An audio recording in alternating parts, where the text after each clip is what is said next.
কবি সুভাষ মুখোপাধ্যায়ের কলম থেকে নেওয়া যেতে যেতে। তারপর যেতে যেতে যেতে এক নদীর সঙ্গে দেখা। পায়ে তার ঘুঙুর বাঁধা, পরনে উড়ু উড়ু ঢেউয়ে নীল ঘাগরা। সে নদীর দুদিকে দুটো মুখ। এক মুখে সে আমাকে আসছি বলে দাঁড় করিয়ে রেখে অন্য মুখে ছুটতে ছুটতে চলে গেল।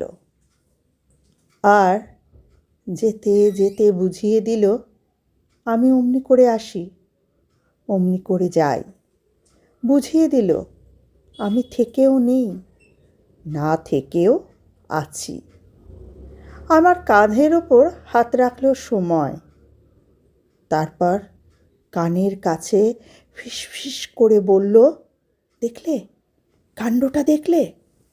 আমি কিন্তু কখনো তোমাকে ছেড়ে থাকি না। তার কথা শুনে হাতের মুঠোটা খুললাম। কাল রাত্রের বাসি ফুলগুলো সত্যি শুকিয়ে কাঠ হয়ে আছে। গল্পটার কোনো মাথা মুন্ডু নেই বলে বুড়োধারীদের একেবারেই ভালো লাগলো না। আর তাছাড়া গল্পটা বানানো, পাছে তারা উঠে যায়, তাই তাড়াতাড়ি ভয়ে ভয়ে আবার আরম্ভ করলাম। তারপর যেতে যেতে যেতে দেখি বনের মধ্যে আলো জ্বালা প্রকাণ্ড এক শহর। সেখানে খাঁ খাঁ করছে বাড়ি, আর সিঁড়িগুলো সব যেন স্বর্গে উঠে গেছে।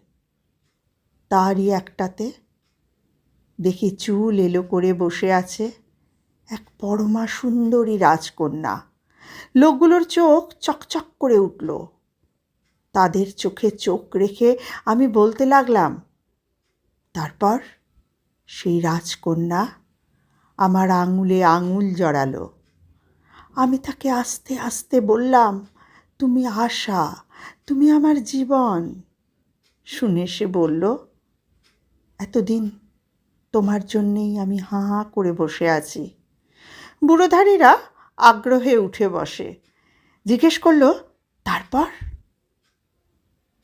ব্যাপারটা তাদের মাথায় যাতে ঢোকে তার জন্যে ধোঁয়ায় ধোঁয়াকার হয়ে মিলিয়ে যেতে যেতে আমি বললাম, তারপর কি বলবো, সেই রাক্ষসী আমাকে খেলো।